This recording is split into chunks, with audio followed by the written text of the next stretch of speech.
नागपूरच्या हिवाळी अधिवेशनात नवनिर्वाचित 288 आमदारांना डिजिटल आसन व्यवस्था असेल।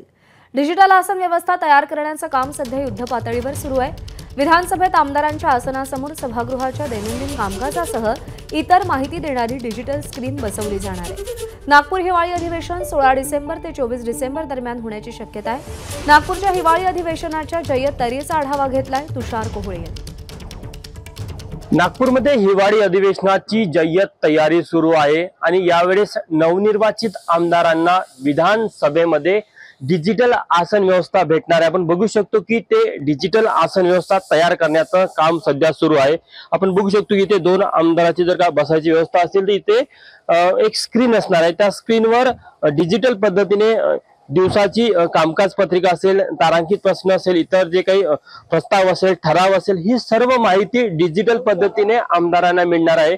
आणि हे नागपूरच्या हिवाळी अधिवेशनासाठी जे विधान भवनाच्या आतमधलं विधानसभेचं सभागृह आहे। आपण बघू शकतो की अत्यंत मोठ्या पद्धतीने या संपूर्ण विधान भवनाच्या सभागृहाचं रिनोव्हेशनचं काम युद्ध पातळीवर सुरू आहे असं बोललं जातं। साधारण 16 डिसेंबर पासून नागपूरमध्ये हिवाळी अधिवेशन सुरू होण्याची शक्यता आहे। त्याआधी एक विशेष अधिवेशन मुंबईला होणार आहे, ज्यामध्ये सरकार स्थापनेचा जी प्रक्रिया आहे ती पूर्ण। एबीपी माझा, उघडा डोळे बघा नीट।